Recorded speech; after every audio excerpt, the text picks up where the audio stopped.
بسم اللہ الرحمن الرحیم فصل فی ان صورت الجسمیت لا تتجرد عن الحیولہ۔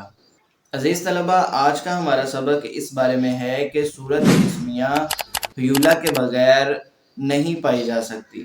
جہاں بھی صورت جسمیہ پائی جائے گی وہاں حیولہ ضرور پایا جائے گا۔ حیولہ کے بغیر صورت جسمیہ کسی بھی صورت میں نہیں پائی جا سکتی۔ سبق شروع کرنے سے پہلے چند ایک اصطلاحات کو آپ ذہن نشین کر لیجئے۔ حیولہ اور صورت جسمیہ کی تعریفات پہلے بھی گزر چکی، ایک مرتبہ دوبارہ میں دہرا دیتا ہوں کہ فلاسفہ کے نزدیک ہر جسم دو جوہروں سے مرکب ہے، جس میں سے ایک جوہر دوسرے میں حلول کرتا ہے۔ اب یہ جو حلول کرتا ہے اس کو حال کہتے ہیں، اور جس میں حلول کرتا ہے اس کو محل کہتے ہیں۔ محل کو حیولہ کہتے ہیں اور حال کو صورت جسمیہ کہا جاتا ہے۔ دوسری اصطلاح جو اس سبق میں استعمال ہوگی وہ ہے شکل کی۔ شکل کسے کہتے ہیں؟ شکل اس حیت کا نام ہے کہ جو ایک یا ایک سے زائد حدود کے مقدار کا احاطہ کرنے سے حاصل ہوتی ہے، اس کو شکل کہا جاتا ہے۔ اب سبق کو سمجھیے۔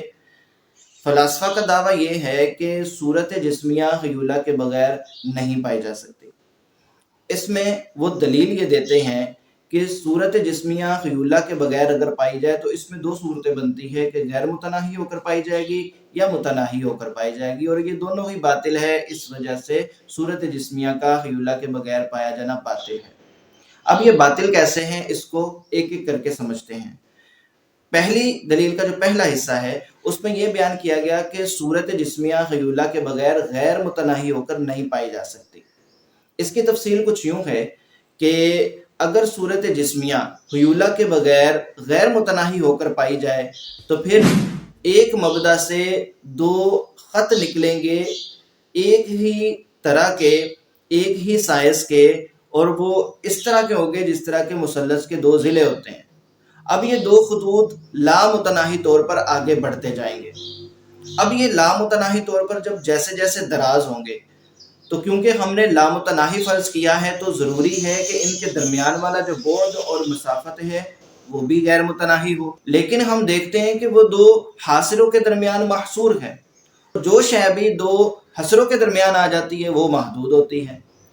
تو وہ صورت کہ جس میں ہم نے یہ مانا تھا کہ صورت جسمیہ حیولہ کے بغیر غیر متناہی ہو کر پائی جائے گی، وہ بھی متناہی بن رہی ہے کہ یہ دو حصروں کے درمیان محصور ہے۔ تو لہٰذا اس سے یہ پتہ چلے گا کہ صورت جسمیہ حیولہ کے بغیر غیر متناہی ہو کر نہیں پائی جا سکتی، کیونکہ ہم غیر متناہی فرض کرتے ہیں تو وہ آگے جا کے پھر متناہی ہو جاتی ہے، اور یہ ہمارے مفروض کے خلاف ہے۔ اب دلیل کا دوسرا حصہ کہ صورت جسمیہ حیولہ کے بغیر متناہی ہو کر پائی جائے۔ اب متناہی ہونے کے لیے ضروری ہے کہ وہ ایک حد کے درمیان محدود ہو، یا دو حدوں کے درمیان، یا تین یا چار یا پانچ حدوں کے درمیان محدود ہو۔ اب جب کوئی بھی چیز ایک، دو، تین، چار، پانچ حدود کے درمیان آ جاتی ہے تو حد کے درمیان جو بھی شے ہوتی ہے اس کو شکل کہا جاتا ہے، جس طرح کے سبق کی ابتدا میں نے شکل کی تعریف بھی آپ کو بتائی تھی۔ اب جب یہ شکل بن گئی ہے تو یہ بات ذہن نشین رکھیے گا کہ کسی بھی شے کو جب شکل حاصل ہوتی ہے تو اس کی کوئی نہ کوئی وجہ ہوتی ہے۔ تو اب جب صورت جسمیہ حیولہ کے بغیر متناہی ہو کر پائی جائے گی تو یہ کسی نہ کسی شکل میں متشکل ہوگی۔ تو پھر یہاں یہ سوال ہوگا کہ یہ شکل اس کو کیوں حاصل ہوئی؟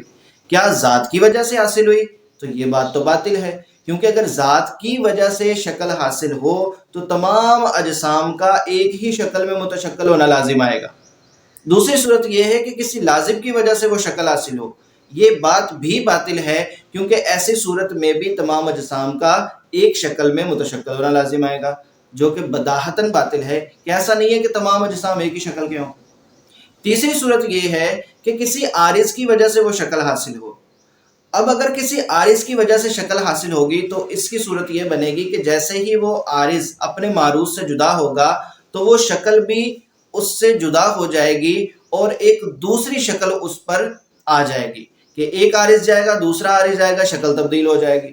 اور یہ بات بھی باطل ہے۔ اس کی وجہ یہ ہے کہ اگر صورت جسمیہ میں شکل تبدیل ہوتی ہو تو اس کا مطلب یہ ہے کہ یہ انفصال کو قبول کرتی ہے، اور صورت جسمیہ کے اندر اتصال پایا جاتا ہے۔ اگر ہم انفصال کو مانیں گے تو پھر ایک ہی چیز میں اتصال اور انفصال کا اجتماع لازم آئے گا، اور پھر اس خرابی کو دور کرنے کے لیے ہمیں یہ ماننا پڑے گا کہ انفصال کو صورت جسمیہ قبول نہیں کر رہی، بلکہ انفصال کو قبول کرنے والی ایک اور چیز ہے جس کا نام حیولہ ہے۔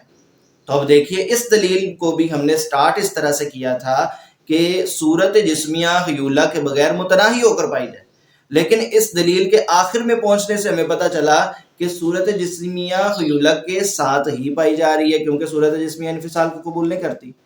تو ہم نے جو فرض کیا تھا کہ صورت جسمیہ حیولہ کے بغیر یہ متناہی ہو کر پائی جائے، تو اس کا خلاف نکلا۔ ہم نے اس سے مجرد ثابت کرنا تھا، لیکن وہ مقترن ثابت ہوگی، اور یہ بات باطل ہے کہ ہم نے جس مقصد کے لیے دلیل چلائی تھی وہ مقصد تو حل نہیں ہوا، اس کا الٹ ثابت ہو گیا۔ تو لہٰذا ان دونوں دلائل سے یا دلائل کی ان دونوں تقریروں سے یہ بات واضح ہو جاتی ہے کہ صورت جسمیہ حیولہ کے بغیر کسی بھی صورت نہیں پائی جا سکتی، نہ غیر متناہی ہو کر پائی جا سکتی ہے اور نہ ہی متناہی ہو کر پائی جا سکتی ہے۔ آئیے اب ترجمے کی طرف چلتے ہیں۔ فصل فی ان صورت الجسمیۃ لا تتجرد عن الحیولہ، یہ فصل اس چیز کے بیان میں ہے کہ صورت جسمیہ حیولہ کے بغیر نہیں پائی جاتی۔ لأنها لو وجدت بذاتها بدون حلولها فی الحیولہ، اس لیے کہ اگر صورت جسمیہ بذات خود پائی جائے حیولہ میں حلول کیے بغیر، فَإِمَّا أَن تَكُونَ مُتَنَاهِيَةً أَوْ غَيْرَ مُتَنَاهِيَةٍ، تو پھر دو صورتیں ہوگی، یا تو وہ متناہی ہو کر پائی جائے گی یا غیر متناہی ہو کر پائی جائے گی۔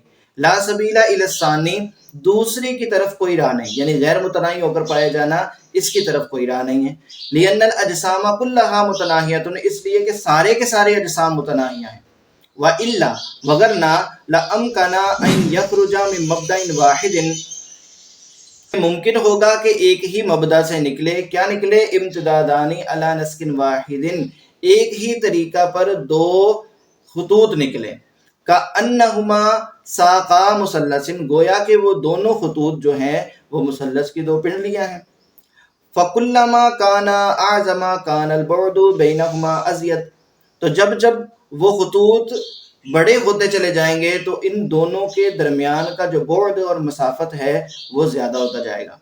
فَلَوْ امْتَدَّ إِلَى غَيْرِ النِّهَایَةِ، اگر وہ غیر نہایہ طور پر دراز ہوں، لَأَمْكَنَ بَيْنَهُمَا بُعْدٌ غَيْرُ مُتَنَاهٍ، تو ممکن ہوگا ان دونوں کے درمیان غیر متناہی بعد، مع کونہ محصورا بین حاصرین، باوجود اس کے کہ وہ محصور ہے دو حاصروں کے درمیان، یعنی ان دو ضلعوں کے درمیان۔ ھذا خلف، اور یہ خلاف مفروض ہے۔ واما بیان انہ لا سبیل الی القسم الاول، بہرحال اس چیز کا بیان کہ قسم اول کی طرف کوئی راہ نہیں۔ فلانھا لو کانت متناہیۃ، اس لیے کہ بے شک اگر وہ ہو متناہی، لاحاط بها حد واحد، تو اس کا احاطہ کرے گی ایک حد، او حدود، یا ایک سے زائد حدیں۔ فتکون متشکلۃ، تو وہ کیا ہو جائے گا؟ متشکل ہو جائے گا کسی شکل کے ساتھ۔ لأن الشکل هو الحیۃ الحاصلۃ من احاطۃ الحد الواحد او الحدود بالمقدار، شکل وہ حیت ہے کہ جو حاصل ہوتی ہے من احاطۃ الحد الواحد، ایک حد کے احاطہ کے ساتھ، او الحدود، یا زیادہ حدوں کے احاطہ کے ساتھ، بالمقدار، مقدار کے ذریعے سے۔ فذلک الشکل، پس وہ شکل، اما ان یکون للجسمیۃ لذاتھا، پس وہ شکل یا تو ہوگی جسمیت کے لیے اس کی ذات کی وجہ سے، وہو محال، اور یہ بات محال ہے۔ وَإِلَّا لَكَانَتِ الْأَجْسَامُ كُلُّهَا مُتَشَكِّلَةً، وگرنہ سارے کے سارے اجسام متشکل ہوں گے، بشکل واحد، ایک ہی شکل کے ساتھ، او بسبب لازم للجسمیت، یا پھر ایسے سبب کی وجہ سے وہ شکل حاصل ہوئی ہے کہ جو اس جسمیت کو لازم ہے، وہو ایضا محال لما مر، اور یہ بھی محال ہے بوجہ اس کے کہ جو گزرا۔ او بسبب عارض لہا، یا کسی ایسے سبب کی وجہ سے وہ شکل حاصل ہوئی ہے جو کہ اس کو عارض ہے جسمیت کو، وہو ایضا محال، اور یہ بھی محال ہے۔ وَإِلَّا لَأَمْكَنَ زَوَالُهُ، وگرنہ اس کا زوال ممکن ہوگا۔ فَأَمْكَنَ أَن تَتَشَكَّلَ الصُّورَةُ بِشَكْلٍ آخر، پس ممکن ہوگا کہ ایک شکل دوسری شکل میں متشکل ہو جائے۔ فَتَكُونُ قَابِلَةً لِلْانفصال، پس وہ انفصال کو قبول کرنے والی ہوگی، وَكُلُّ مَا يَقْبَلُ الْإِنفِصَال، اور ہر وہ شے کہ جو انفصال کو قبول کرتی ہے، فَهُوَ مُرَكَّبٌ مِّنَ الْخِيُولَةِ وَالصُّورَةِ، وہ خیولہ اور صورت سے مرکب ہوتی ہے۔ فَتَكُونُ الصُّورَةُ الْعَارِيَةُ عَنِ الْخِيُولَةِ مُقَارِنَةً لَهَا، بس وہ صورت جو خالی تھی خیولہ سے وہ ملی ہوئی ہے لہا اس خیولہ سے، یعنی ہم نے جو فرض کیا تھا کہ خیولہ سے خالی ہو کر صورت جسمیہ پائی جائے گی، وہ اس سے مقترن ہو کر پائی جا رہی ہے۔ ھذا خلف، اور یہ خلاف مفروض ہے، یعنی جو ہم نے فرض کیا تھا یہ اس کے برخلاف ہے، لہذا جس صورت کو ہم نے خیولہ سے خالی کر کے مانا تھا وہ خیولہ کے ساتھ مقترن ہو رہی ہے، اور یہ بات باطل ہے کیونکہ یہ خلاف مفروض ہے۔ تو عزیز طلبہ، آج کے سبق میں ہم نے یہ پڑھا ہے کہ صورت جسمیہ خیولہ کے بغیر متناہی ہو کر بھی نہیں پائی جا سکتی، غیر متناہی ہو کر بھی نہیں پائی جا سکتی۔ اللہ اگلے سبق میں ملاقات ہوگی۔ السلام علیکم ورحمۃ اللہ وبرکاتہ۔